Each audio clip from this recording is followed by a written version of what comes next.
Hi, I'm Richard Dean Anderson. Name's MacGyver.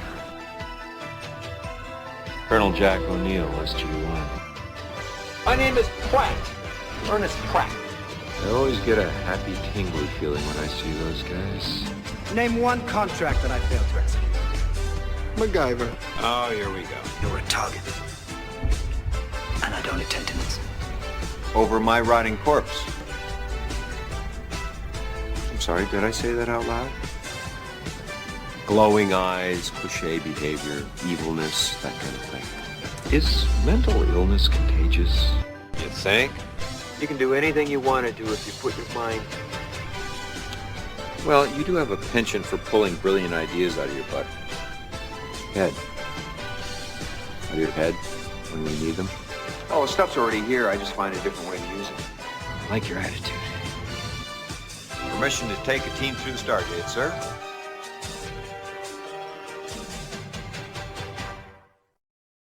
Hi, everybody.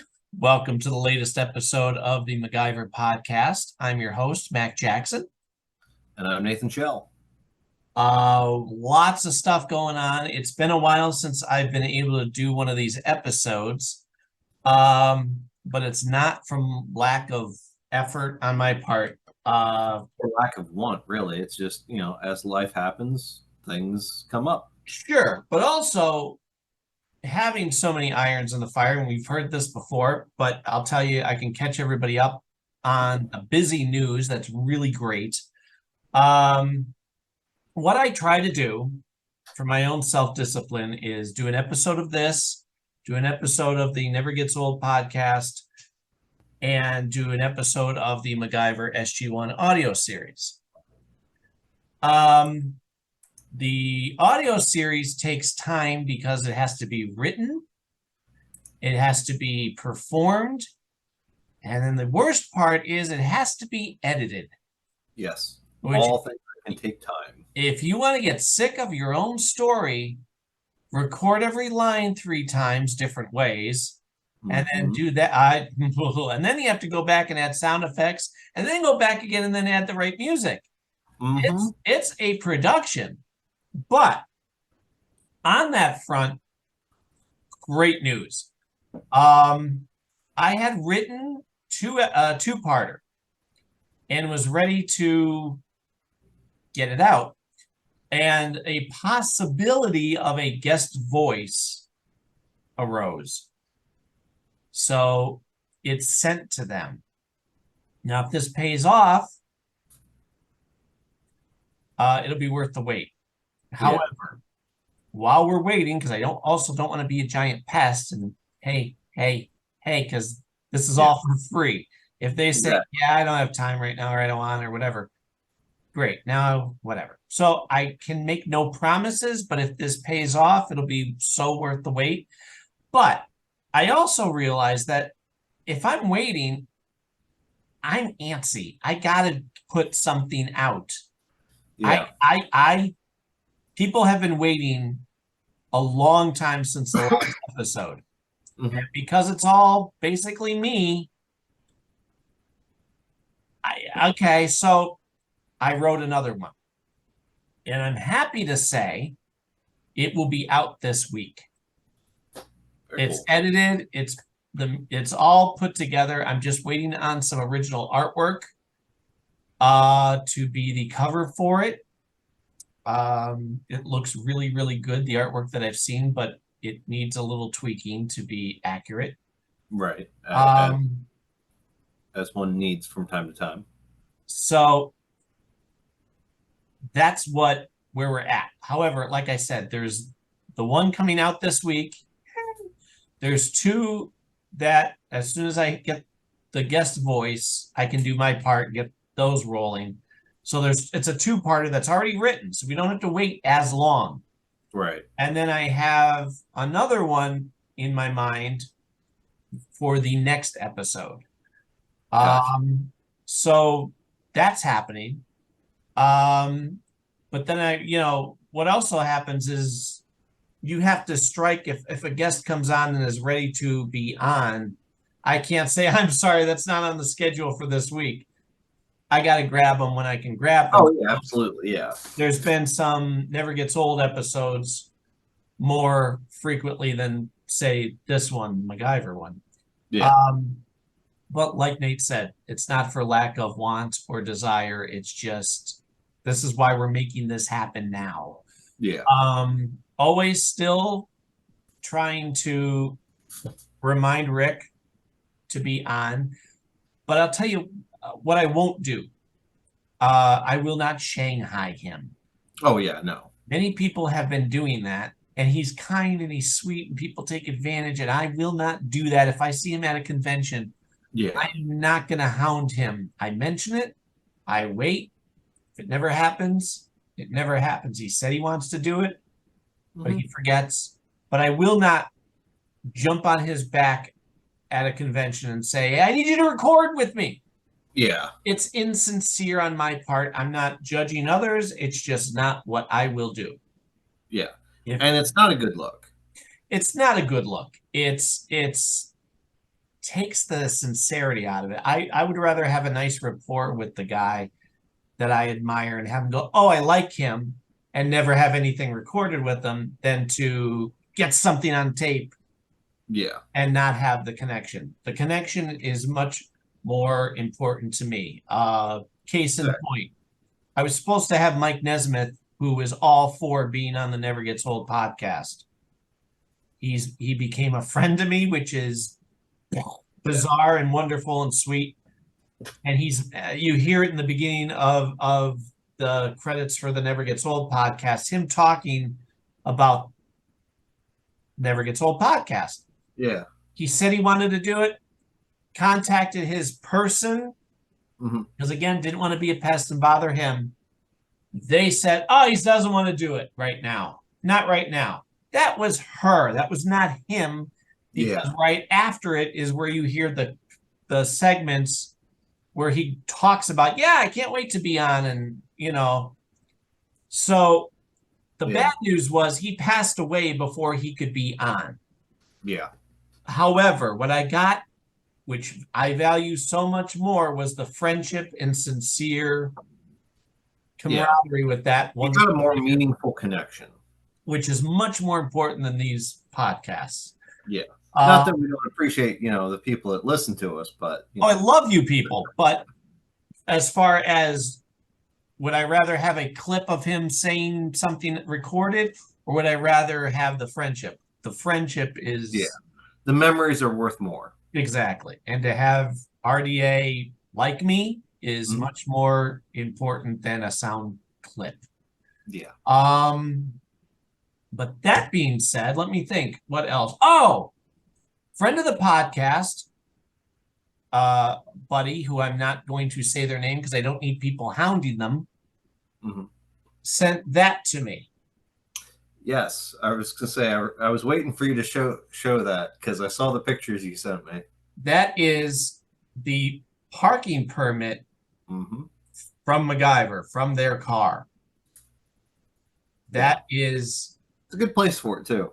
Yeah, in the meantime, yeah. I mean, I want to show it off, but wow. And then wait, there's more. As an added little bonus, this the notepad. The notepad that sat on Peter Thornton's desk. Yep. This is it. This is the Phoenix Foundation stationery that was on his desk. Yeah. And I gotta draw attention to detail. It's not just, a simple notepad with the name of the organization at the top. They actually put forth the 5 seconds of effort to put the memo date. Yeah. That's one of those little touches that just makes it that much more cooler. And the kindness, generosity of this wonderful soul, I can't thank them enough. Wow. Didn't ask for it, was offered it because. That's cool. Yeah. I mean, come on. So I will repay them by keeping them anonymous so nobody else bothers them. It's because you're a good man. Well, thank you. Ba, ba, ba, ba, ba, ba, ba, da, da, da, da, da. I know there's other stuff. I wanted to make sure we caught everybody up on the great MacGyver stuff that's coming. Though there's other chats with celebrities and writers and all that coming. But I wanted to do a nice relaxed episode review with you. Yeah. Um, We're squeezing this in at a interesting time for me. do tell. Well, I'm in the midst of getting ready for Dragon Con. Mhm. For the few folks that are going to get the chance to see, I guess you put the video of this up on YouTube, right? Of this, yes. Yeah.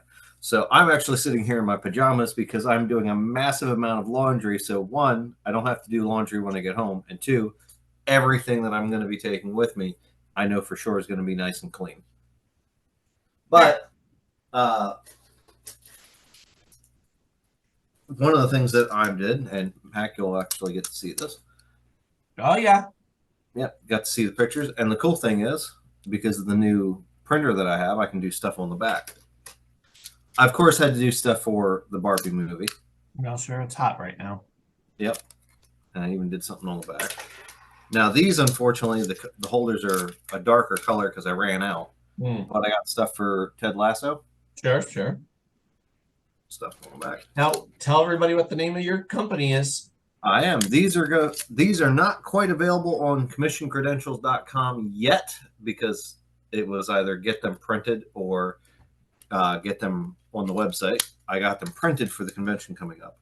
So, knock on wood, in the next day or so when I'm on the road down, hopefully I'll be able to steal like an hour here or an hour there. Sure. And actually get these things uploaded on the website. But they're ID cards from the different TV shows. And I also have an Instagram. I started an Instagram for the business so that I can actually, be a little bit more of a social imprint, so to speak. Sure. But yeah, I got a couple different ID cards done for the X-Men movies, live action and the animated series, as you saw the one card I picked up.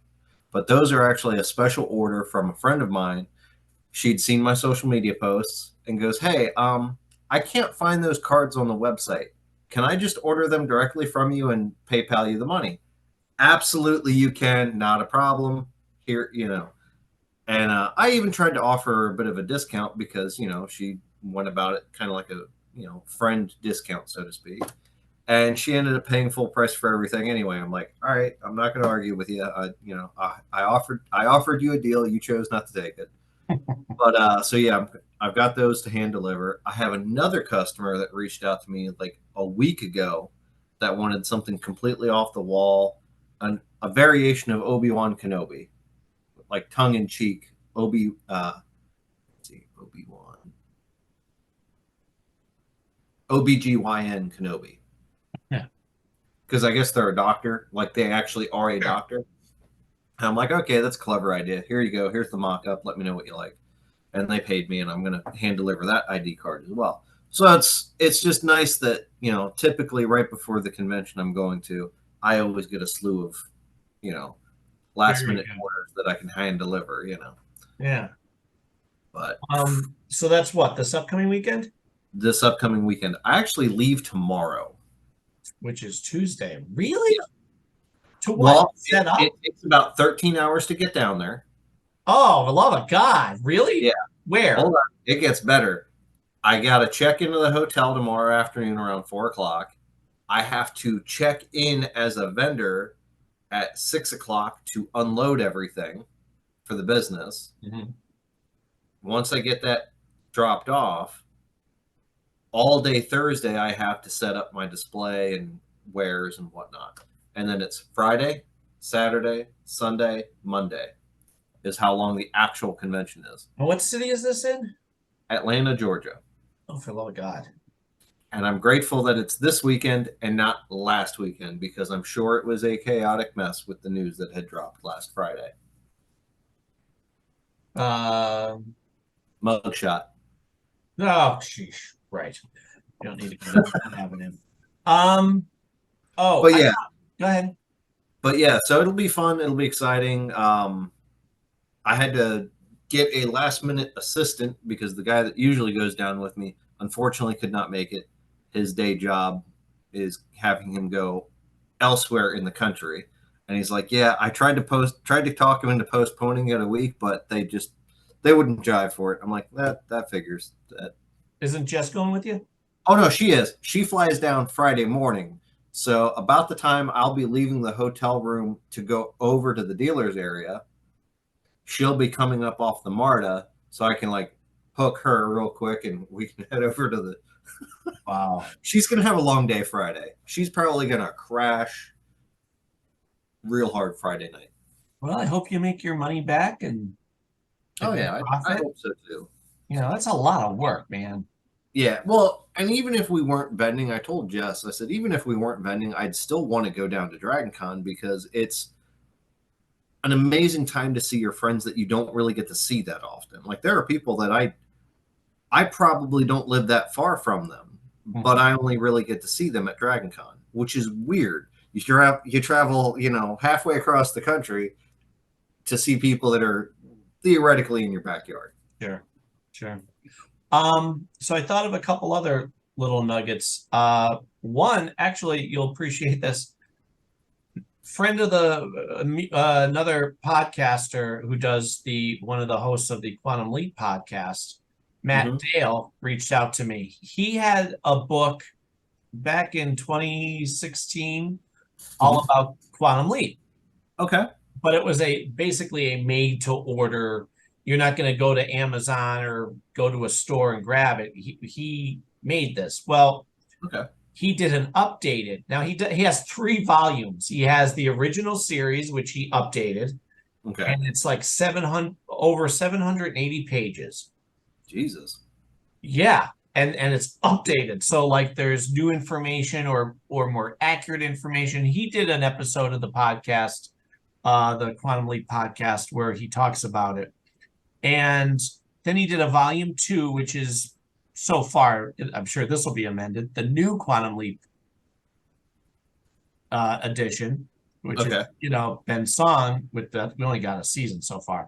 And then there's a third, which is all the little like devices, like the hand links and stuff. Well, that's cool.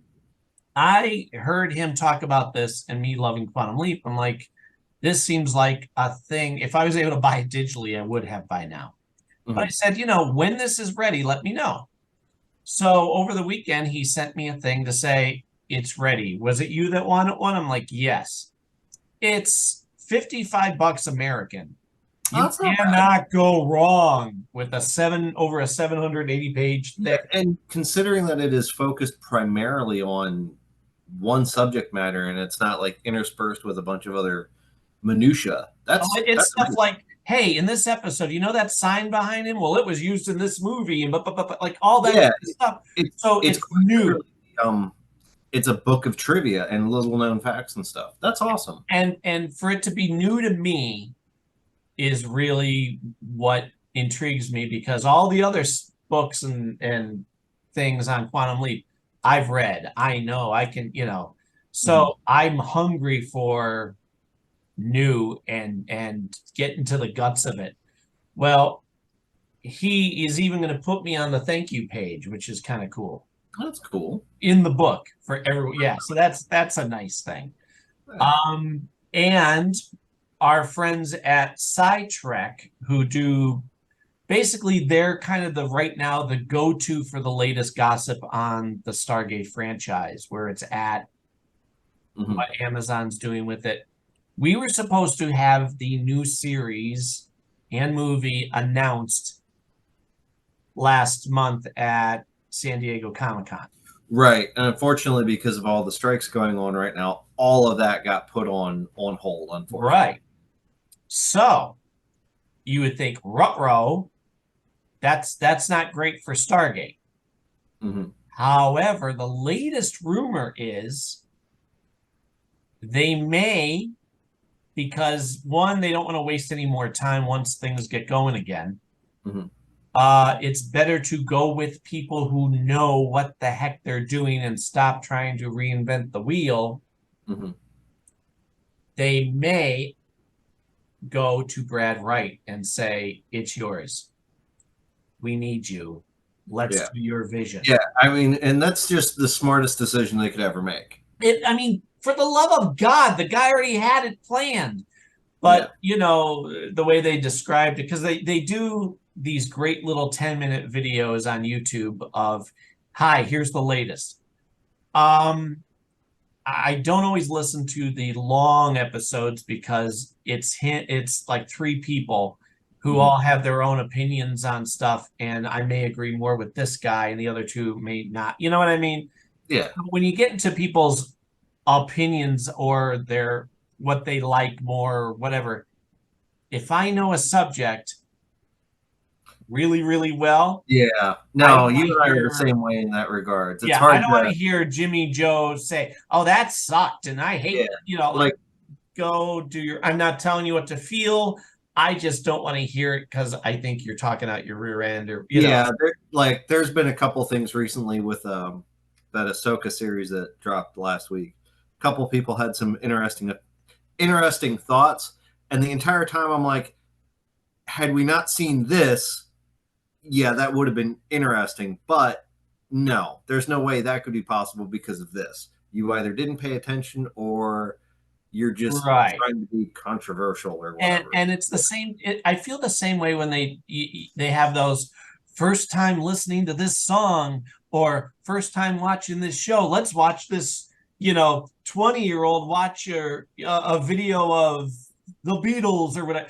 I don't care about their, they're dancing around. You don't know what you're talking about.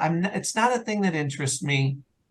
I'd rather I want to be in the room with people who not only know the subject, but are intelligent on the subject. Yeah, like seeing people's first reaction to something, yeah, that's fine. But you can tell sometimes a lot of those are just kind of like played up and like, oh yeah, is this really their first time, or are they just putting on an act? And I also don't want to hear, like I said, like a kid who doesn't know what they're talking about give me their 2 cents while they're watching a music video or whatever. So my point is they're great at Sidetrack is great about giving you the latest nuggets of news.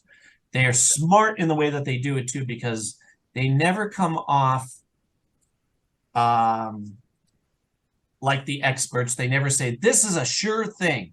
They always say this is what I was told. Nothing's been confirmed, and this is all we've heard so far. They cover their butt really, really well, and they give you the sincere facts. They go, here's what it could mean. Like there's, for example, they said a director may want to start from scratch and reboot the whole franchise. Well, Amazon doesn't, wisely, by the way, doesn't want that. And the audience does not want that. Emmerich, the guy who created Stargate, he goes, I realize it's beyond what I started. You focus on the franchise from the TV show because the audience has told me we don't care about your original trilogy now. Roland Emmerich, that's who it is. Yeah, I mean, and he was smart to back up and go, it's yours. Yeah, don't get me wrong. I'd love to at least hear like the synopsis of what those other 2 films would have been, because it would be interesting to hear what the original concept was. Sure. But yeah, as soon as they made it into the TV series, it went completely off in a different direction. And the best direction. I think it was all the better for it. And that's the thing. The video I heard today of Sidetrack was saying about basically, Hollywood seems to finally be understanding that nobody likes reboots. Mm-hmm. I wish they knew that before they touched MacGyver with that not MacGyver garbage. But they at least know, they seem to be picking up on the fact that if you're smart, you listen to the audience and you do a continuation. Any way you can possibly continue. There are exceptions, Battlestar Galactica being one of them. Mm-hmm. Fine. But that was 30 years ago with bad special effects. A lot of those people aren't with us anymore. You can't connect. And the way they did it in a clever enough way that theoretically that could have been a continuation. Sure, I agree. But it was safe and to do that reboot. Yeah, I mean, and even if you look at the first episode of the SG-1 series, in a sense, it was a continuation of the movie. It's Right. just, oh, the project was put in the mothballs and da da da da da. But they So connected it. It's a year later, and here we go. Yep.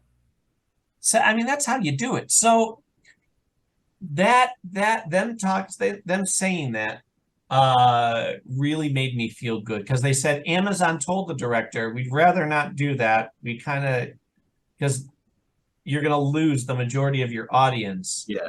You need to do what you can to at least appease not necessarily the entirety of the built-in audience, but as much of that built-in audience as possible. And we understand that you want to bring in new characters. That's great. But I mean, but you honest, have it they be don't have to. But you have it be Jack, Sam, Daniel being there at the same time, because now you just expanded the family. You don't go ignore the Star Wars, ignore the original guys. We're gonna force you to focus on what we think are the new A team. The audience says no, but it's so simple. Like when they talk about it, they go, Amazon's trying to figure out a way to do. Why are you even questioning it? This is Stargate in particular is something you do not mess with. It has everything for you right there. There's no, I don't know, how would we make this work? Easy. Pick up where you left off. There have been other teams other than SG-1. Yeah. They could still be there. It doesn't, it would go off on a tangent, but my point is, Sidetrack has been really good about that, and the fact that originally Amazon and I think it was Amazon in particular thought, well, if we're bringing this back, it's best to bring in, fresh meat to this to get new perspectives. But then the audience said, you don't ignore the guy who's the godfather of this show, of this whole franchise. Not only is he the godfather of this franchise, he has everything written out to pick up. Yeah, absolutely. Like if you want to bring in, newer writers to, help back him up as the writer, fine, that makes sense. But you make him the showrunner. Let him do the showrunner, and let him be the showrunner as long as he needs or he wants to or what have you. And hell, from those people that are working with him, a new showrunner could rise and you could continue on after he decides to step down, or just like they did with Atlantis, you bring in a new Stargate series. Right. Well, that's the thing too. They said they are planning on really franchising this. Yeah. Which would mean, heck, look at what they've done with Star Trek. Right. Star Trek Exactly. they brought in Pike in the second season. The fans went freaking nuts and were clamoring for it. Boom, we got Strange New Worlds, which takes place before the original series. We ended up getting Picard seasons 1 through 3, and that ended up being wonderful. We're getting a one-off movie with Michelle Yeoh. Oh yeah. Yeah, it's going to be it's going to basically be a movie centered around the nonsense. I don't want to say nonsense. The dealings that Section 31 does. Okay, cool. That's going to be interesting, I think. Sure. And there's talk that once everything settles down with the writer's strike and the actor's strike, we may get Star Trek. Well, the theoretical title right now is Star Trek Legacy, which would focus on Seven of Nine being a captain finally, and a few of the characters that have been introduced through Picard, carrying on with pepperings in of the Next Generation cast, which is the smartest way to do it. You utilize characters that have been established somewhere within your mythos, and then you interweave their stories in amongst stuff that you already have. Yeah. I mean, sorry, I just want to. No. I'm with you. I agree completely. So they're planning on apparently big things with the Stargate franchise, and it turns out that the writer's strike is helping, because now Amazon doesn't need to ask. One of the things that was going to be an issue was they were going to have to partner up with Sony or Warner Brothers or whoever to try and get stuff made because Amazon is new to all of this. Yeah. But now during this time, they've bought a whole bunch of studios next to each other. So you could film a movie here or a series there, and they can cross the street and appear in each other's things. Right. Like just what they like did. Bridge Studios. Yeah. Also, I mean, also, now they've got some of their shows that have run their course that were expensive to do, like the Jack Ryan series. I think that's done. So that's funding right there that also frees up, and connections that they made for different things there, I'm sure could be to their benefit as well. right. So, I mean, as I always say, I'll still be nervous and worried until I see this new series get going. Yeah, once they we can mess this up at any freaking second, as we know from seasons 9 and 10, they can pee all over stuff. And I pray to God they don't. It's so crucial. We're at that crucial moment where you can bring back everybody and use them and then do your own thing too at the same time. Oh, absolutely. Or they can just go, yeah, we don't really care what the audience wants. We're going to do our own thing, and then it'll crash and burn. And yeah. So one of the other things I wanted to mention was that with the audio series, I don't know if I mentioned it last time, but I'm starting to. I mean, you had mentioned this years ago. And I finally thought, yeah, what the heck? Let's try it. I'm putting the audio series on YouTube. Right. On our YouTube channel. Just type in the MacGyver SG1 audio series into YouTube, and chances are you'll find it, or just the Forever Adventure Network. But here's the thing. You got to have images. So the first one, I had enough images that I made and our friends have made. But I'm waiting to do the next one because our friend Warlock, as he goes by, wants to do, and I love this idea, actually do every 30 seconds, do a new original picture that syncs up with what you're listening to. That's a cool idea. Right? I dig it. Here's the problem. He's got to get the face right. Yeah. And so I'm waiting for him on that. He's the one who's been doing wonderful work for the audio series. Whenever we do a new episode, boom, he does a theme. Yes, I see the photos or the images you throw up. Yeah. Yeah. Well, there's going to be a new one for the next episode coming out. So very just cool. waiting on that. But yeah, I mean, picture that. If he gets going and we can now catch up to the 17th episode, which I'm going to put out. So I think you're around 17 on it. Yeah. And then get them on YouTube. That's more people that can enjoy them. Absolutely. But here's the thing, guys. And this comes down to you, the audience. You need to click on it. You need to like it. You need to subscribe to our YouTube page. Yeah, you need to engage in it. Yeah. I cannot stress that enough. What we do takes a lot of work. Any donations you want to send our way to Patreon, dynamite. Anything that's been sent so far, we love you for it. It really does make a difference to be able to afford the new camera that I'm using. But if you can't afford it, to drop a dime here and there, at least hit subscribe, click and share. That's all free things you can do. Hit the like button. I mean, doesn't put money in my pocket, but it gets it broadens that audience. Yeah. Yeah. All your podcast apps know enough to share it.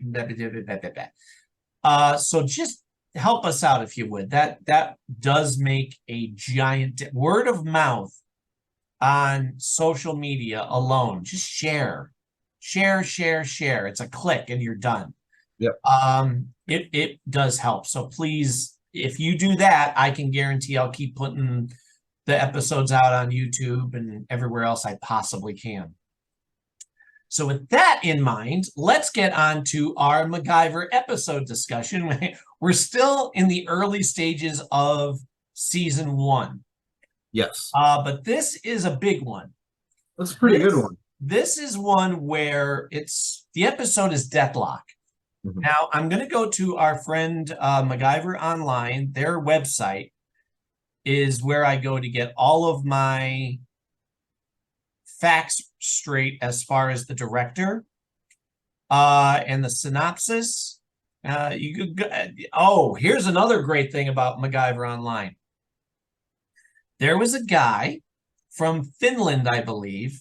Miracle Mac was his handle. Mm-hmm. This guy went through just a few years ago and did research to find so many of the locations of filming, how it looked then and how it looks now. For example, buildings are one thing. That's very impressive in Vancouver and California. But he would do, you see this mountain range? Here's the line of the way the mountain goes. That is also in the background of here. Mm-hmm. That's a lot of work. Oh, yeah. And if the guy's from Finland, it's not his backyard. That's, sadly, he passed away. Mm-hmm. But I want to just give a shout out because I went down the rabbit hole and now we have a thing where it's the Google Street Cam. Yeah. So you type in an address, boom. As recently as last month, you could see you're looking at the building of the Phoenix Foundation. Or, and it's funny because a lot of the places where, like old abandoned warehouses and bad neighborhoods were real. They filmed them in old abandoned warehouses. Like, a lot of the businesses that he goes into are real businesses. Yeah.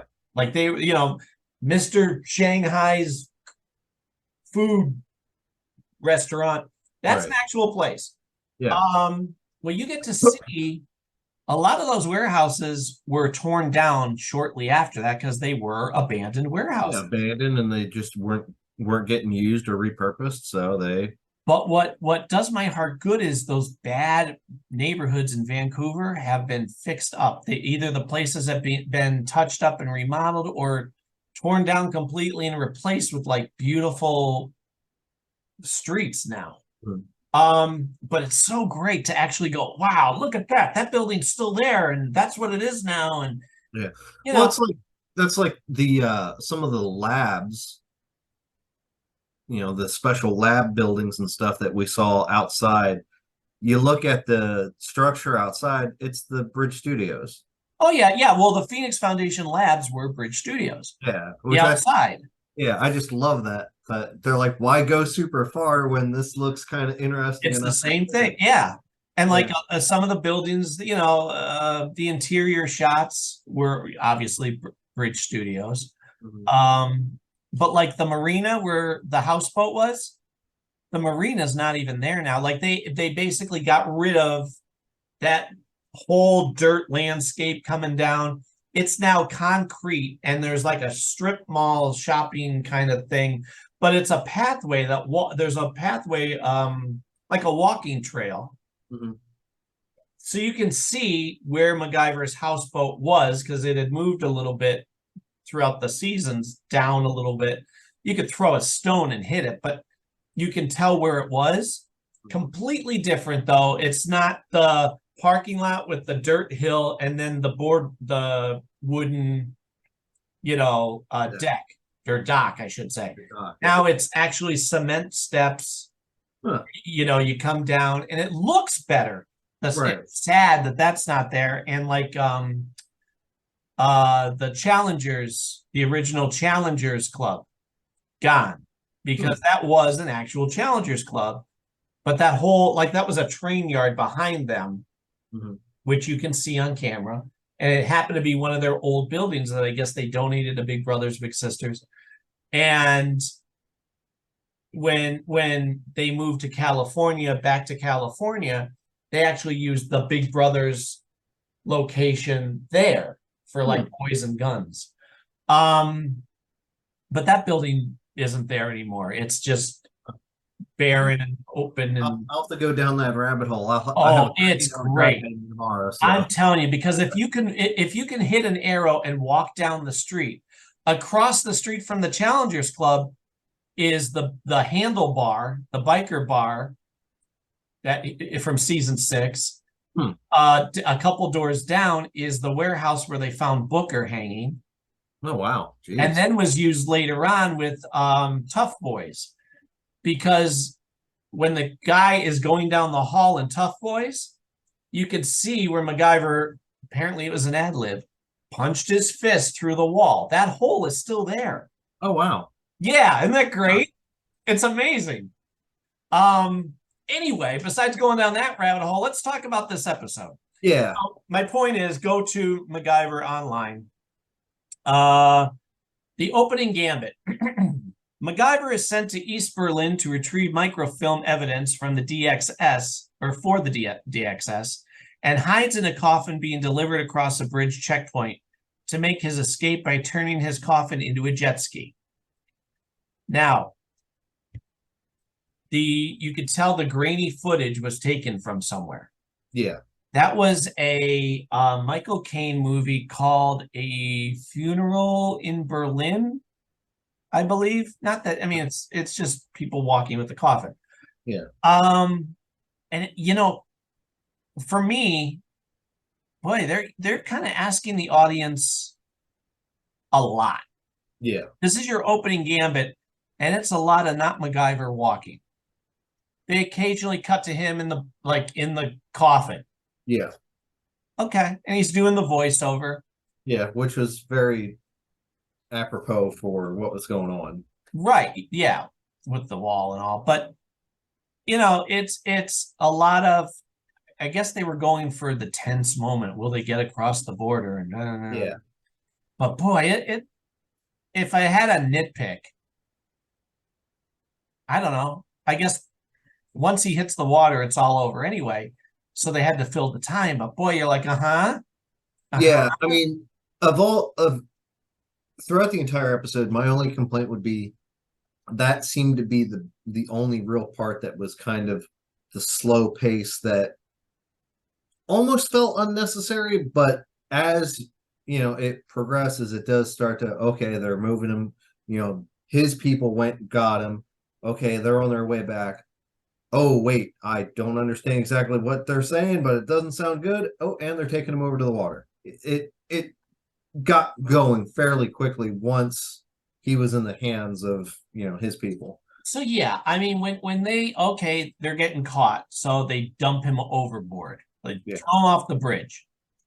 And I remember hearing nitpicks about this. Oh, what? He crafted a jet ski? Yeah, because we're seeing the tail end of it. Yeah. They had a week or days. Yeah. That could have been something that had been fabricated over the course of who knows how long, because they knew that was a possible exit strategy. And this is one of the rare occasions where we're only seeing the tail end of the adventure. Yeah. Like the opening gambits gave you more adventure, even though it might have been the end of the. Yeah, it was the bookended version of whatever he was doing the day before this story. Exactly. We never got to see him do the MacGyverism, but the jet ski, we can even say, was already. He may not have carved the jet ski, let's say. Yeah. Let's say he found a jet ski. Great.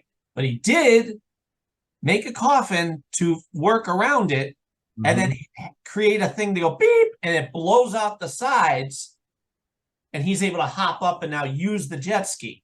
Yep. They don't get into the minutia of it like we are right now.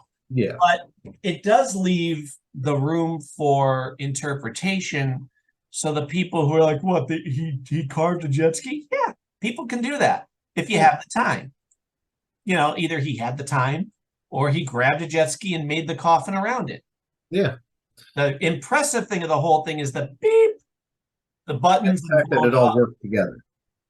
and he's able to blow off the doors and get going.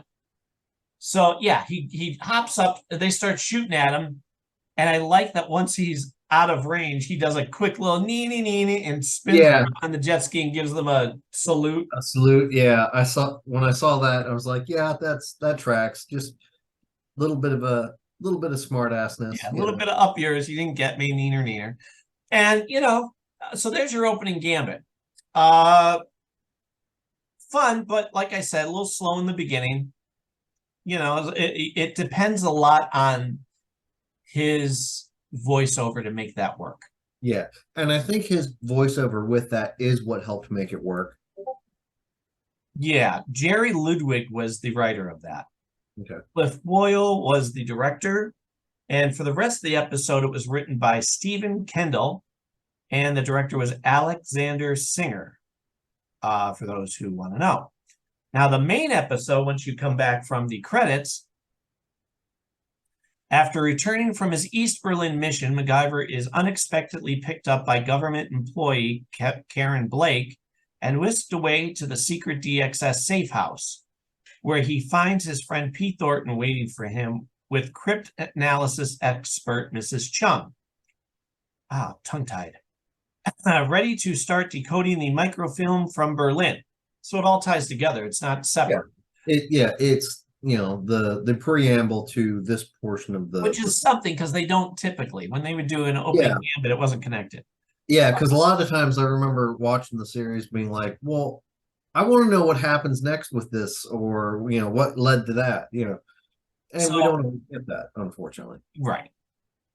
Pete explains that they are meeting in an unused safe house because there's a security leak at the DXS. The DXS, for those who don't know, was before the Phoenix Foundation. Yep, it was the precursor. Originally, MacGyver worked strictly for the government, and then the DXS. And then Pete moved on to the Phoenix Foundation and brought MacGyver along. Yep. They quickly find, however, that the house has been booby-trapped by an old enemy of MacGyver's named Quail, who has his heart set on revenge. So, let's get into it. It starts off with the helicopter landing on top of the building, which is really cool, by the way. Yeah, as far as like seeing the little nuts and bolts of, oh, here he comes back. They're actually bothering to show the helicopter. And I like that they kind of like did their best to kind of like elude that something was up before he even touched down. Yeah. They kept cutting back and forth between the ground and up on the skyscraper, which I love. Like that shot, or that building that they were using for the helicopter, that's a fairly commonly used location, I think, for anything dealing with helicopters, because it's such a unique shaped building. Right. It's like a tube with little mini tubes stacked off to either side of it. It's an interesting building. And so it shows them come out. He comes out the door. Now, I'm guessing, first of all, I think it's been kind of hinted at that DXS was still a government kind of military-led organization, and they kind of could do some shady things. Yeah, they could. For the greater good, but MacGyver wasn't one to go out and like snipe somebody, but I'm sure they had those people on their payroll. Oh, I'm sure they probably did. And it's never directly said, but later on, like MacGyver says, Pete Thornton, DXS, like you have a shady background, like that kind of thing, where you're like, oh, he says it in Lost Love, I believe it is. And it hints that DXS wasn't as clean as, say, the Phoenix Foundation. Yeah. So I think whoever was in charge of wardrobe tried something. I think they were trying to give MacGyver a hip 80s jacket, where it's almost a biker's jacket with the big flaps that zip off to the side. However, it's a little too Flock of Seagulls 80s Yeah, clean and not the style of MacGyver, which is why we the style only that we're see so it used in to this seeing him. episode. Yeah. Like I remember as soon as he walked out the door, I'm like, "What are you wearing?" Yeah, it doesn't feel like something I that actually said that, it doesn't feel like something he would have bought. or maybe it was something that he grabbed on the way home because he needed a jacket. Or it Might was a gift. I'm going to go with, in my mind, my head canon. could be a Somebody gift. bought it for him. He went, look, I wore it. And then it went into a closet. And that was that. Yeah. Um, No. and it was a good call because it would not have aged well. And, Oh God. and the fact that it was, MacGyver's leather jacket is Richard Dean Anderson's leather jacket. It's well worn. You don't James Bond up MacGyver and put him in something shiny because he doesn't need it, he doesn't want it, he doesn't wear a tie, he doesn't want to wear a tie. Yeah. Or get a haircut.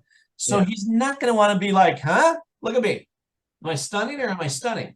Like he'll dress up when he needs to, but if given the option, he won't.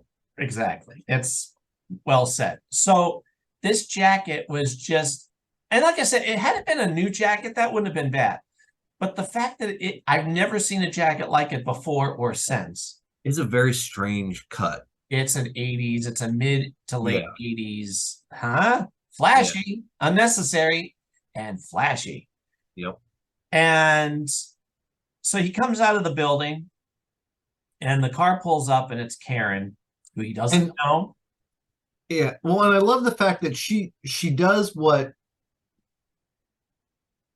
a lot of people would think of, oh, well, this is an entitled person. They just bumps up over the curb and like literally parks right in the middle of the little mini plaza there.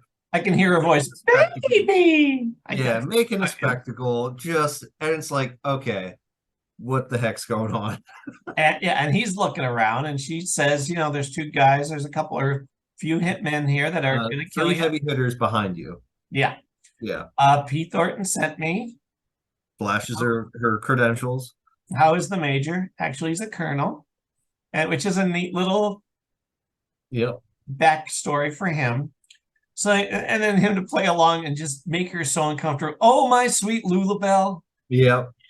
Gives her a big go. She's like, all right, that's enough. Get in the freaking car. It's there for humor. And had she not basically asked him to play along, had that happened without her trying to play the girlfriend, it would have come off slimy. Yeah. But it's more of all right, I'm going to tease you a little bit. It's like, and the guys, they drive away. They're like, what the heck was that? We didn't know anything about a girlfriend, Yeah. So, all right, fine. Then they get to the mansion and they talk about, wow, what a safe house. Isn't this something? Mm-hmm. And they walk in and he meets Pete. Now, this is Pete's introduction to the series. Yeah. Dana Elcar was in the pilot as a different character. Right. Yep. But they liked him so much that they brought him back. And I love that. Mm-hmm. However, go ahead. What were you going to say? Oh, no, I think I know what you're going to say, but I'll let you say it first. They allude to their first meeting being different than what we end up eventually knowing. Yep. Pulled me out of the quicksand and slapped the camel on the rear end and my butt was sore, blah, blah, blah, ha, ha, ha, ha. Yeah. Which, okay, it's... I actively had to pause the episode because I'm like, am I remembering something wrong? Like, I genuinely was questioning my sanity because admittedly, it's been a while since I've done a rewatch, but now that other things have been caught up on, I'm going to do a proper rewatch of all of MacGyver again. But yeah, I was like, that doesn't track with the history that we know. Well, and that's the thing. They just threw that in there to say, this is how we know each other already, so we can move on. Yeah. What they didn't know was the next year they were going to give us the real introduction, which is much better, obviously, with Murdoch, but also... And honestly, I think both could be theoretically true.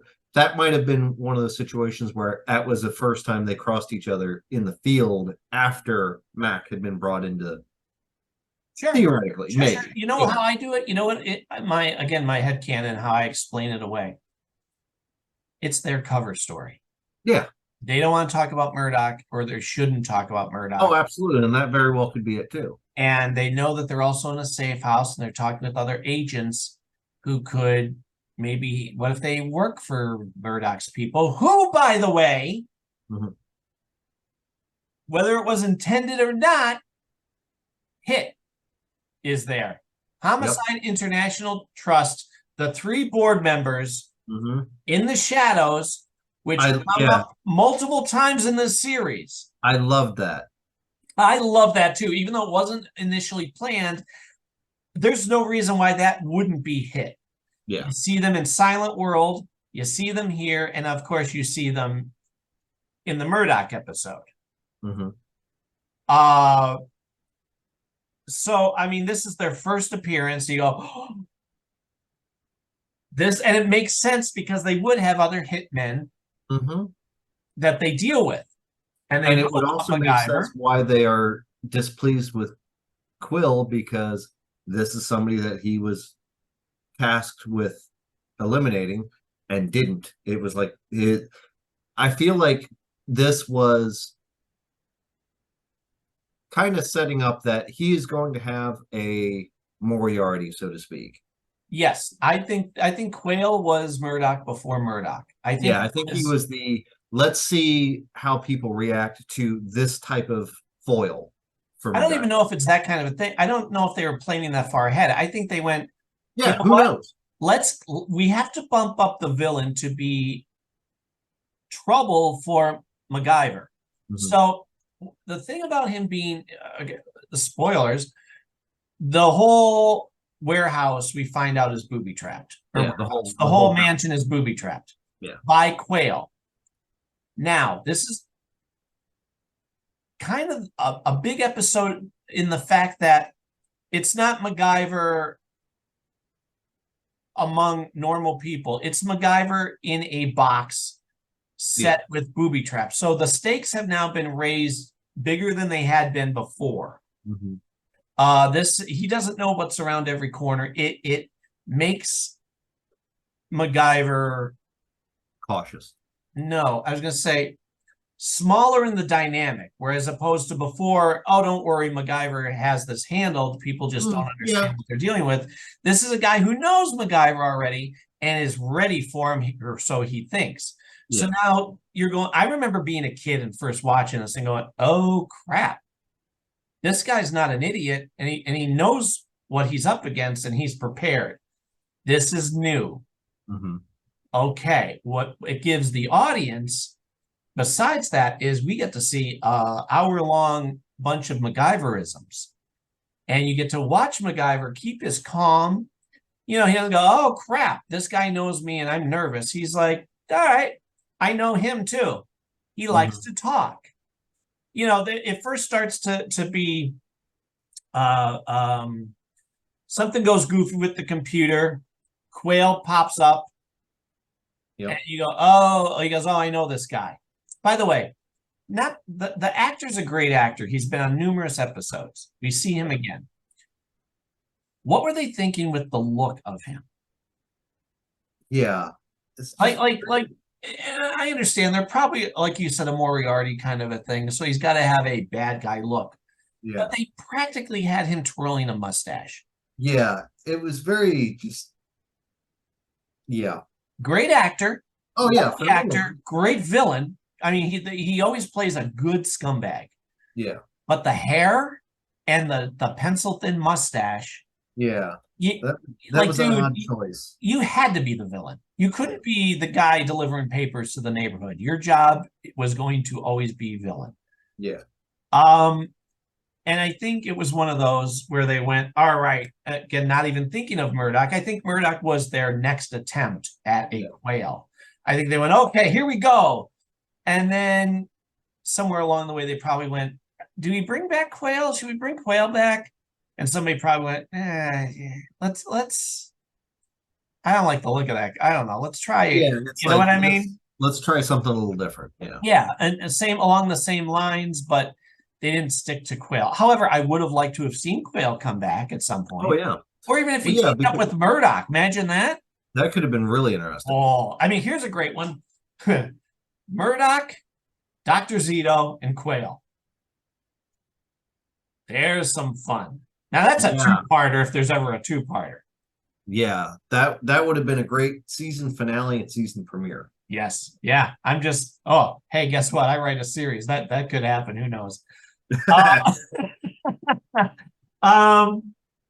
So then Mrs. Chung gets the needle in her hand? Yeah, she from the ran over to doorknob. she ran over to the doorknob, and as soon as she got it, Don't touch that. yep, it And then, thankfully, it was a non-lethal. It just sedated her. yeah. And then the phone crumbles in Pete Thornton's. Pete I Thornton. love the way that crumbles in his Yeah. hand. I mean, that's so well done. Yeah, because it was one of those. It almost looked like he got angry and just crumbled it as well, but we know he didn't because it was the look of like the.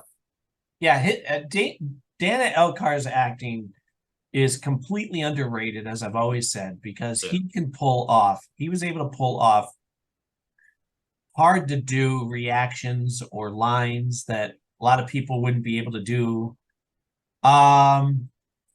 So now it's on, and they know what they're up to, and poor Pete quickly gets taken out with an electric shock. Yeah, when he went to, because before that they had retreated to the kitchen after they found out they couldn't go through the front door because they had tried to. Oh, isn't that They walked fun? over to the front door, and I love how this simple act said so much. MacGyver pulled out his Swiss Army knife and he's tapping the door. He's tapping the doorknob, the frame, all of it, and it's like, okay, well, it's not electrified, and That's so the smart. door- So smart. and you very carefully open the outer door, nothing, and they're like, it can't be this easy. So Pete and him grab the Knight in armor. the knight's armor and just slowly, and I love that they showed such care with it too, because you can see them they didn't just launch the thing out the door, they slowly eased it out, and once they got it about halfway out, all of a sudden the booby trap springs and they Bullets. Yeah. bullets. So at that point they're like, okay, we gotta retreat. So they retreat to the kitchen, and that's where you see the wheels starting in Mac's head, where he's like, he likes to talk, his radio's up, he's doing something with radio waves, so he builds basically a jammer out of kitchen appliances. Now, again, I'm a kid and I'm watching this, and I'm blown away with all of this. Like, wait a minute, wow, smart with the knife, smart with the armor. Oh crap, you can't leave. Okay, and then the whole idea of, well, you don't know where the cameras are. You know you're being watched. You know you're being listened to. All right, first thing, let's stop that. Yep. And I mean, wow. Brilliant. Absolutely brilliant. Now, granted, it was only in that one room, but still, that gave them a safe house within the safe house Exactly. to operate out of. And they devised the plan of separating. So, there's only one Quill, so he's going to have to try to track all three of them. Yeah. So that Pete can go try to get his emergency phone stashed in the study or the library or wherever it was. And that's where he gets the shot, which kind of ticked me off because I'm like, really? The guy even messed with Pete's stuff? Oh, so yeah. Well, it shows how good he is. Oh, absolutely. Yeah. The villain's that good. Yeah, showed how maniacal the man was. Yeah. And you know what I like too? And again, you catch this more and more when you watch it 100 times. But MacGyver kind of senses that something's going on with Karen. Yeah, something's off. Like, I don't know what it is, but like she says some stuff and it's not a giveaway or anything. But her reaction to things, he kind of like and lets it go. And you don't pick up on that right away. Oh, yeah. That's not telegraphed to anybody. They don't focus on him. It's just one of those where he's like, okay, and could have said something, but didn't say anything and goes back to what he's doing. And then she goes back and reports to Quail because she's a double agent. Yep. What's MacGyver doing now? I don't know. He's putting stuff together in the kitchen. Yeah. And I love Quill's line. I think it was in this moment where it was like, "Oh, you're getting to see his handyman side," and I'm like, They actually "Yeah, put it here on the website. Let me see if I could find it. yeah." Uh, But yeah, that would be a good, good descriptor. yes, that's the handyman side of MacGyver. He likes to make clever little things out of odd bits. Yeah, and that's, I mean, even though we never see Quill again, that is actually a really good description of MacGyver. Right, right. That's Oh, and then, perfect. how's the general? That's what it was. How's the general? Generally good, except he's a colonel. That was the line. Yeah. So yeah, I mean, I love the whole, because MacGyver's like, yeah, all right, let him do what he's doing. I'm gonna do what I'm doing, and I'm getting us out of here. Hmm. And one of the things I adore is the fact that MacGyver, he can get out. Like, oh, you're cute that you think this is gonna stop me. Hmm. And he essentially does get out. He creates a thing to distract the guns. And So there's that he that could. great shot that they use in the beginning credits where he dives over the hedges. Yep. And it's so graceful. And he's wearing a white shirt. And I remember thinking how snazzy that looked. Like it was very iconic at that. Because before that, he didn't wear such a bright, radiant thing. Right. You know what I mean? So in this, it's like this is an episode that hooks you. If you hadn't seen anything before, you're like, oh, you're getting a lot of MacGyverisms. You're getting how smooth he can be. Yeah. Well, and something you pointed out, I like how they really don't drastically change the opener over the course of the run of the series. Watching the first season, you can pick out the little quick Added moments here and shots. there that you see, like later on in this episode, you see a shot of him feeding some wires into a Yep. circuit breaker and him screwing it down. That's a quick little out of context. You have no clue what he's doing, but it's such an interesting snippet combined with everything else. I just, that's one of the things I love about this show. There's callbacks to previous seasons in that opener, even until the series is over. Mm-hmm. Mm-hmm. And I love that he gets away. Mm-hmm. And he's like, all right, that's it. Like that was fun. That you weren't a challenge for me. But Yeah. then he goes, MacGyver, come back. We have Pete. Yeah. And you see with that no hesitation. Yeah, I've turned off the guns. You can just walk right back in. Yep. But I have Pete. And he's like, oh, son of a bitch. Yeah, which at that point I think solidified and confirmed because of this guy's foolishness by saying, I have Pete. He didn't mention, Karen. Yeah. So at that point, okay, well, you just played your hand. So then MacGyver goes back into the house, and it's funny, there's 2 times in this episode where he's aggressively kissing her. And thank God they make it logical, because had it been someone else or under a different I mean, walking that fine line, whoever wrote this, well, we saw who wrote it. Yeah. It's still first season, but the idea of him like grabbing her at any point and forcibly kissing her, there had to be something else going on. You know what I mean? Like Yeah. in today's day and age, That just would be no bueno. Yeah. it would be, well, like I said, it plays because he's basically getting the comm link off her that she has in the back of her belt. Yeah. And tells her you're caught.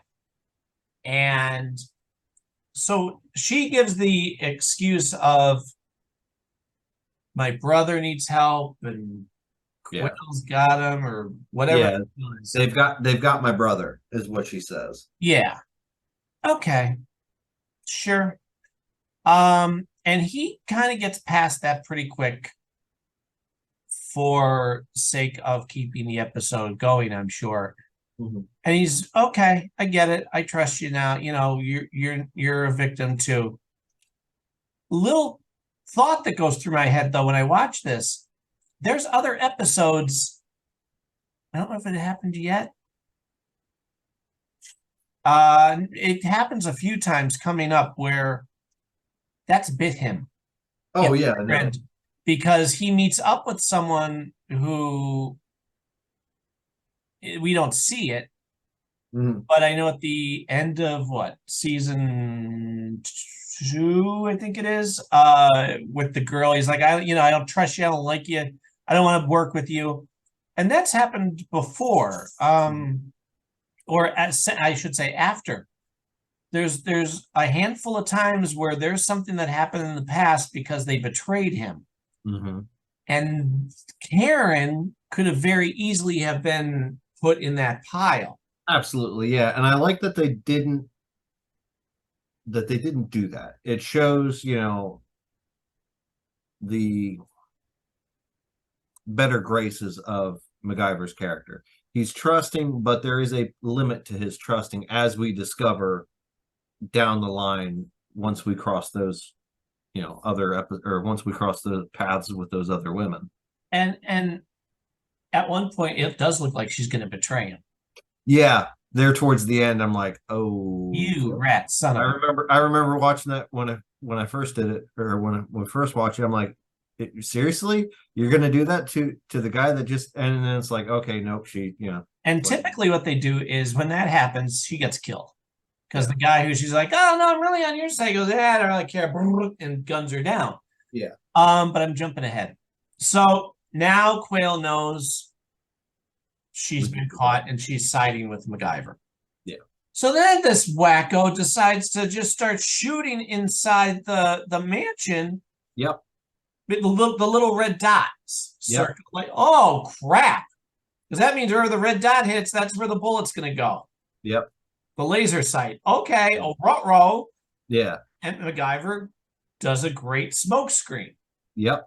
And I like that he's like, keep him talking, keep him, we're gonna figure out where he is. And she says, well, I met him, he was here, so I think he's down in the basement doing this kind of thing. Which, can we take a moment and talk about how absurdly large this house is? And it's an actual place too. Yeah, it's absurdly huge. Mm-hmm. Mm-hmm. Well, and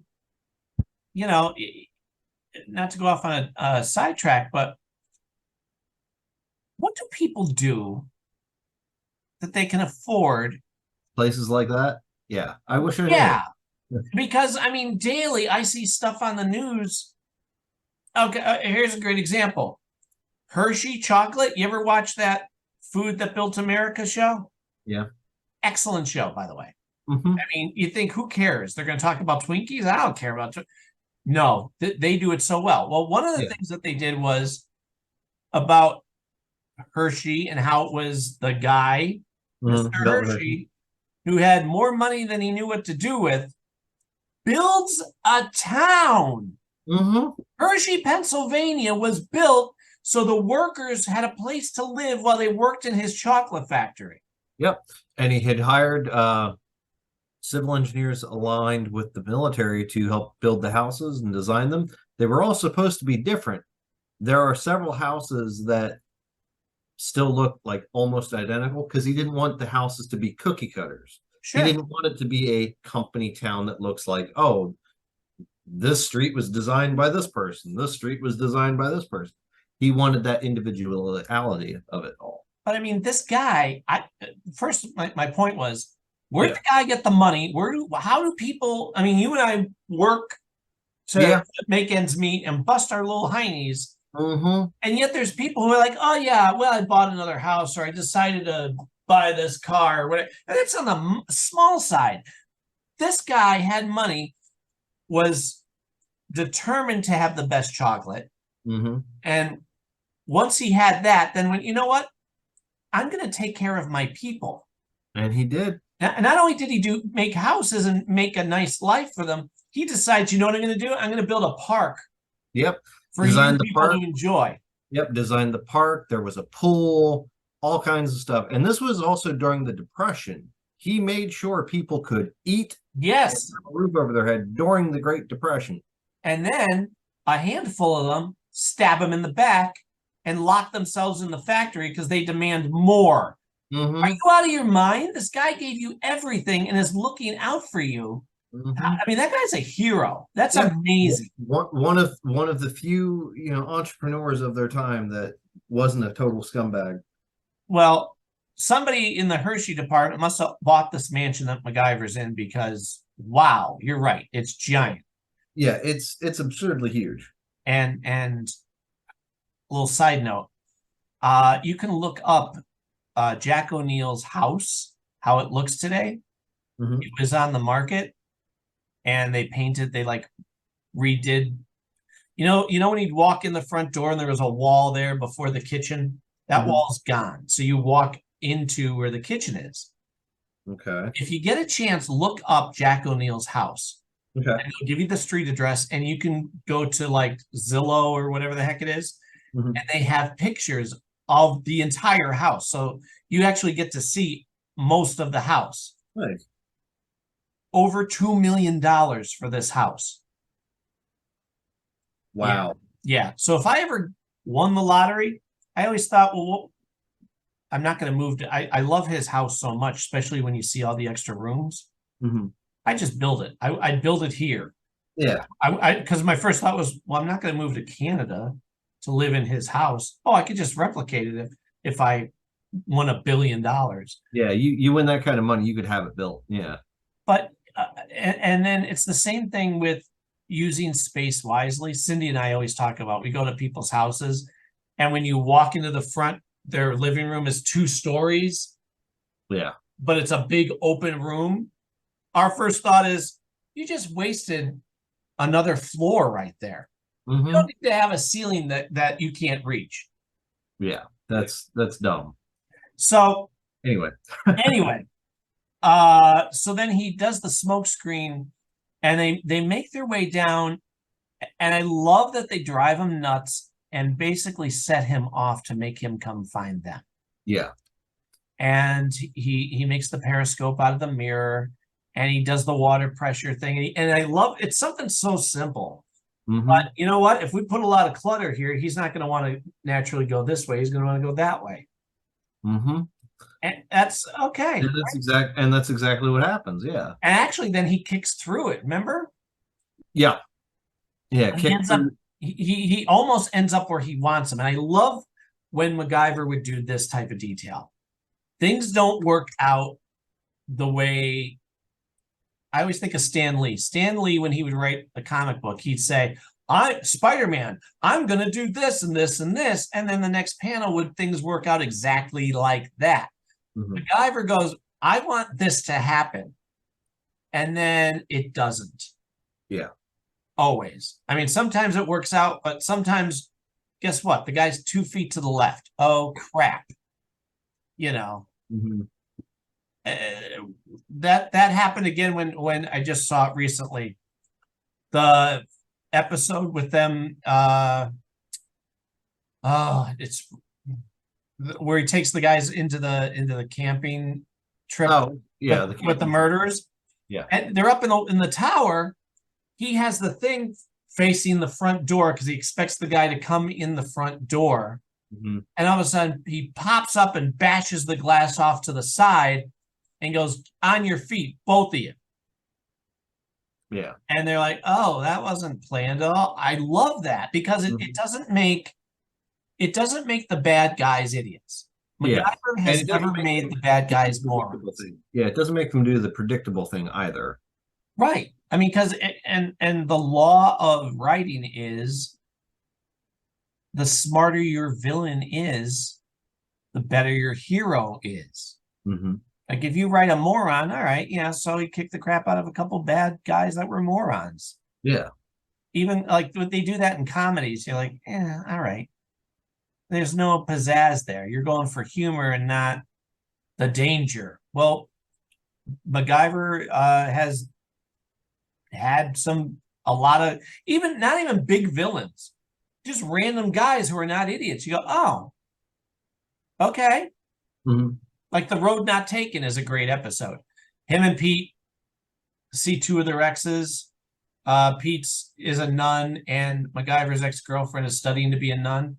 Well, the military leader that's chasing them catches all of MacGyver's MacGyverisms along the way, and MacGyver goes, "Wow, this guy has brains he hasn't even begun to use yet." Yeah. You go, okay, now MacGyver is going to crank it up. Yeah. This isn't a breeze for him. And Quayle doing this type, just stepping off to the side or bashing through the obstacle, it gives you that, oh boy. Yep. So the last 3 minutes of this show isn't going to go the way we thought it was going to go. That, and he even, if you pay attention, when he enters that room, he's crouched as well. Like he entered low, which also I think threw a bit of a monkey wrench in the mix too, because in that periscope, your eye wants to go towards the top where you can see it over that little lip of the canister that he's in. But they actually showed a shot of her glancing at the periscope, and you see him just barely through the little lower portion of it. Again, showing that this guy's got a level of intelligence. And then she makes the stupid mistake of, oh, I'll just reach over and fix it. Yep. You freaking moron. And then I mean, the guy's carrying an Uzi. Yeah. Oh, he crap. just decimated it. She's lucky she didn't lose a hand. I mean, yeah, honest to God. So then she stands up and it looks like she's betraying MacGyver. And then does she push him? She shoves him, and then MacGyver hits the water. Well, he pivots it real quick and then hits it, because even then he wasn't quite where he needed him to be. Yeah. Brilliant. Shows the adaptability of him. And it's that little, it's that little attention to detail that I doubt anybody else has talked about besides you and me. But the audience takes it for granted because you forget, just like with watching Jack O'Neill, you forget that you're watching a television show, believe it or not. Because, Richard Dean Anderson just makes everything he does natural. Like you just go, yeah, this is who I'm watching. Like you go, this guy's not acting. He's just in. They took this guy and put him in the situation, and you buy it. Yeah. You can't believe. Wait, somebody actually wrote a lot of these lines, and he's saying what he's. There's that level of believability that definitely helps sell the show.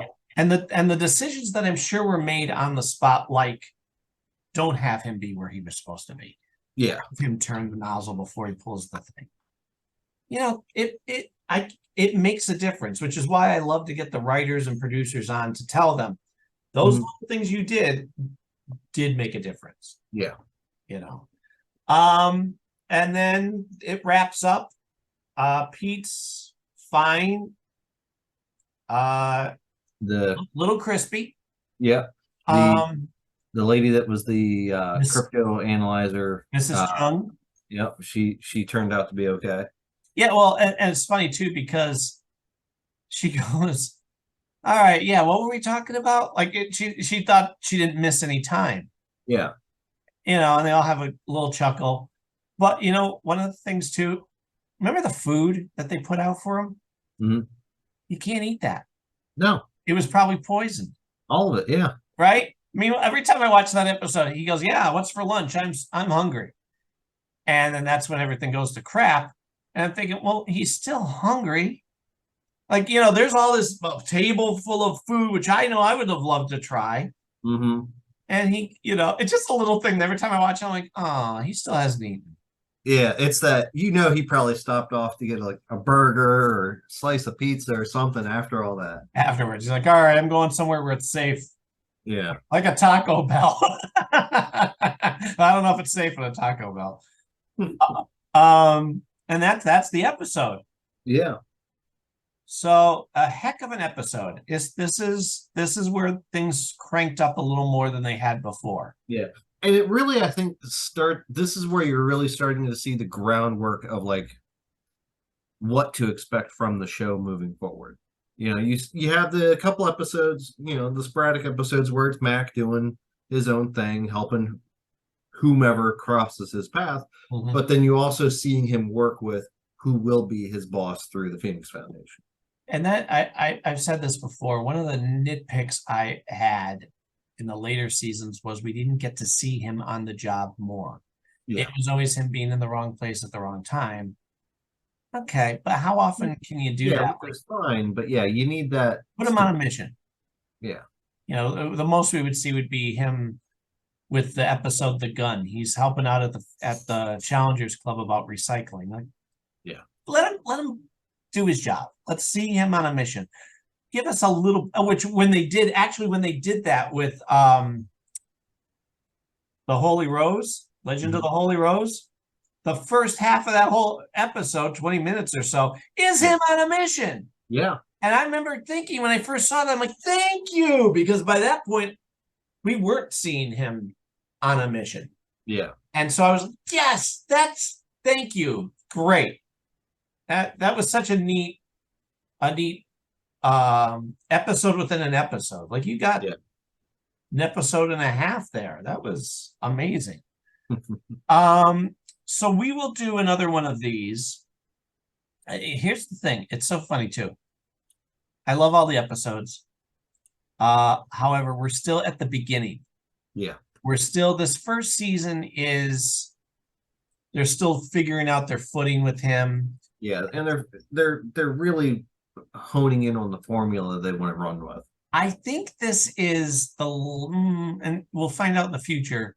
This is the last episode where you kind of feel like they're still, because they introduced Pete. Mm-hmm. You know, you're introducing Pete. Okay.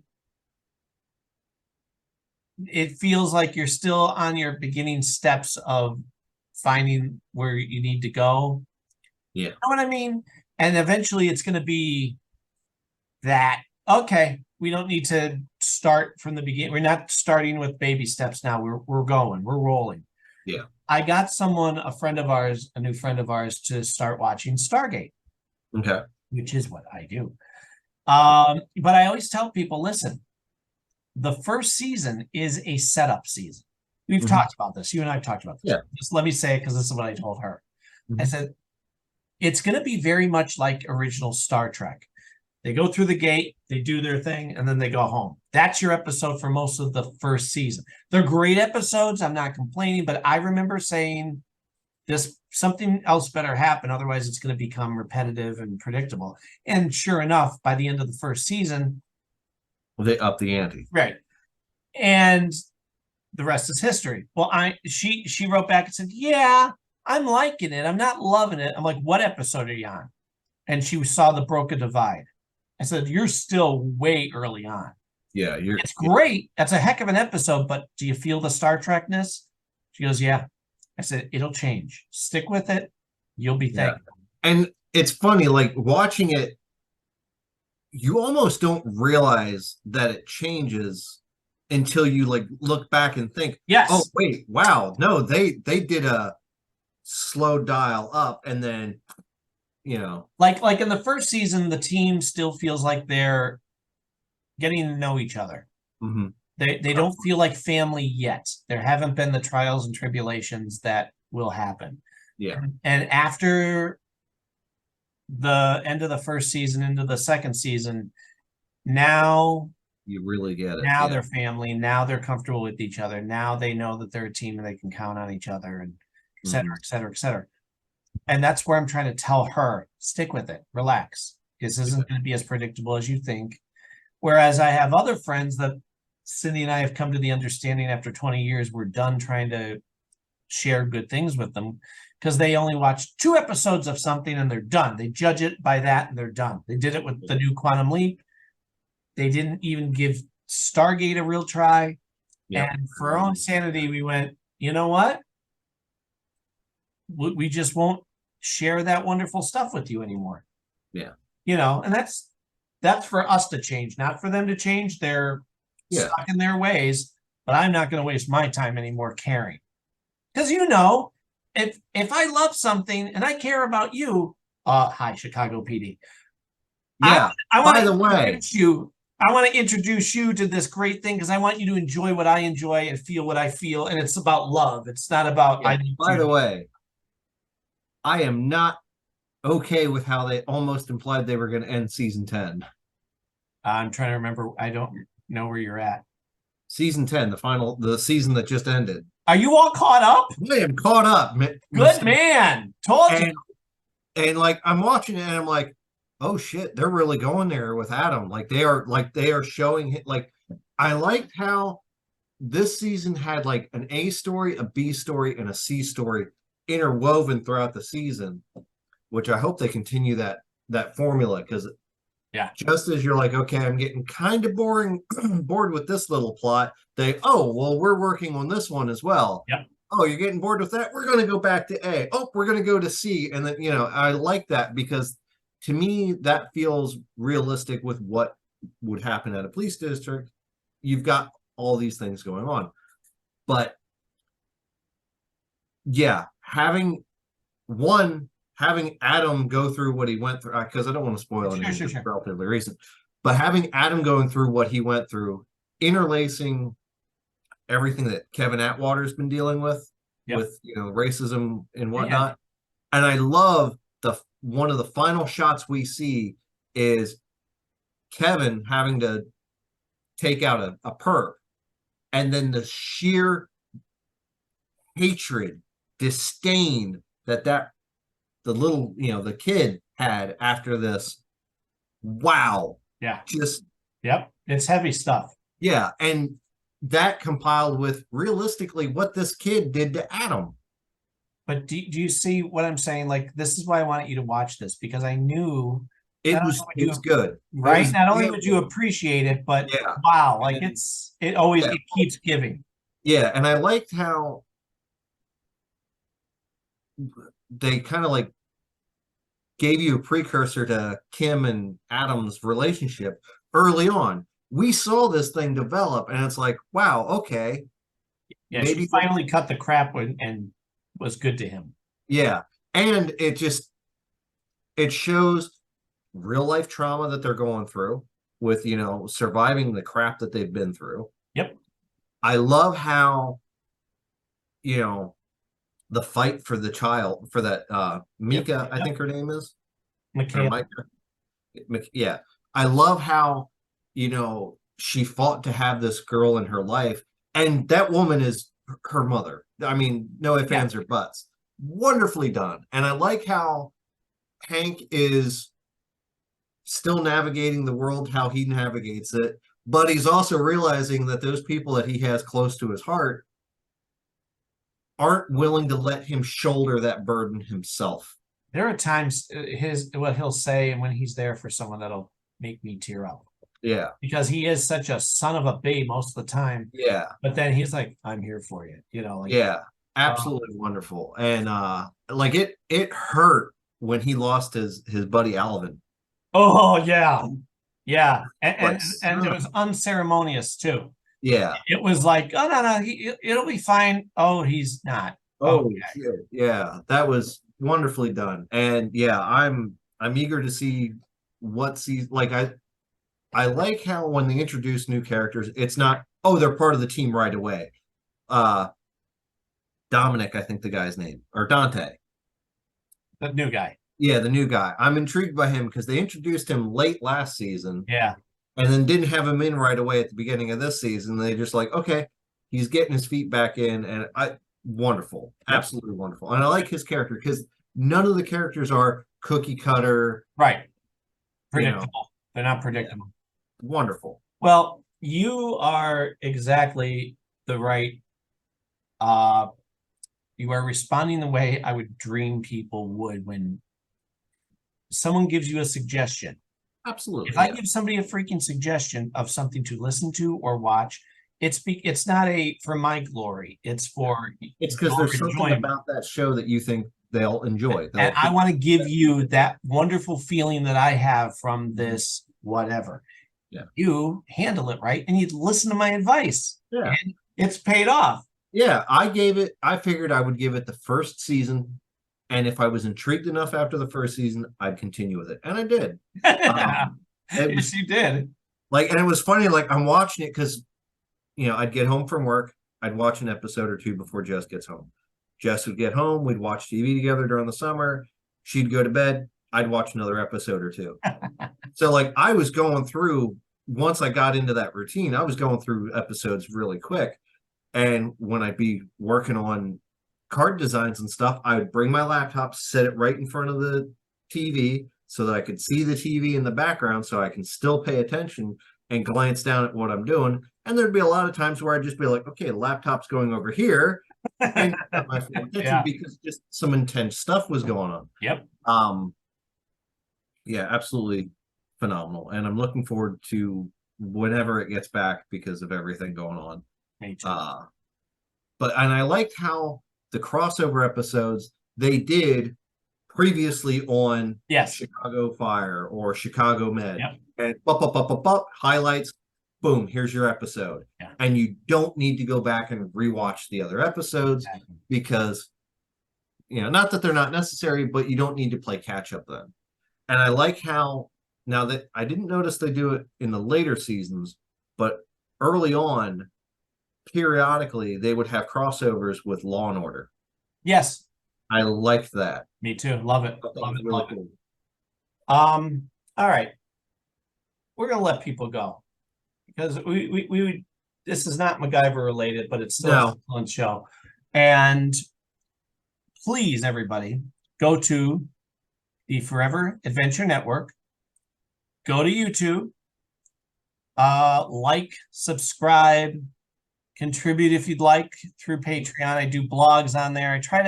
I'm constantly trying to make it pay off for people so that they have something to enjoy down every avenue. Yeah, absolutely. But it matters. You're always coming up with like designs and stuff for Redbubble or TeePublic or TeePublic, yeah. Original stuff that you can't get anywhere else. Check out our stores.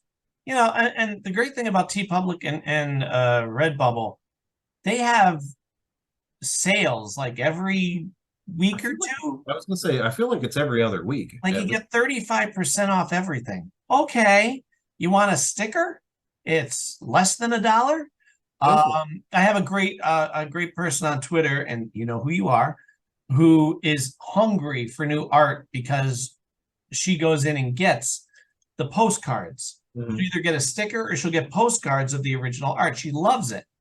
I'm like, thank God for you. That makes me feel good because sometimes you feel like you're screaming into the void. Oh, absolutely. No. So let me know you're there. We have our groups on Discord, Facebook. There's the MacGyver podcast group page. Come on, say hi. You, by the way, I got to tell you, have to help me and keep active on the thing you created. Yeah, the Discord. I'm not as familiar with that, and nobody knows about it. Yeah, it's basically a giant chat forum. It's another venue for people to reach out and get a hold of us. There is a permanent link on the Forever Network website. So all they have to do is go onto the website and click on the Discord link, and it takes them right into the Discord server. And it's just a place where everyone can, chat with us and chat with the other like-minded and enjoyable, or people that enjoy the same stuff we do. So please go do that. We'll be here next time. We're going to keep it cranking. Get ready for the new episode of the audio series, MacGyver SG-1.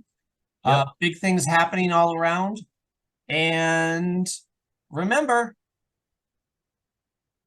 stay creative, everyone. Yep, sorry, stay creative. Yep, sorry. My brain totally blanked. Sorry. I was about to say stay excited. I'm like, wrong show. Nope. Stay creative, everyone.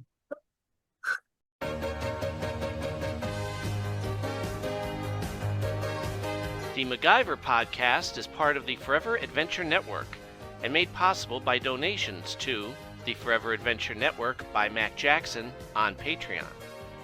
Please subscribe, rate, and review wherever podcasts are heard. And follow us on YouTube, Facebook, and Twitter. And remember, stay creative, everyone. The Forever Adventure Network. Welcome to the adventure.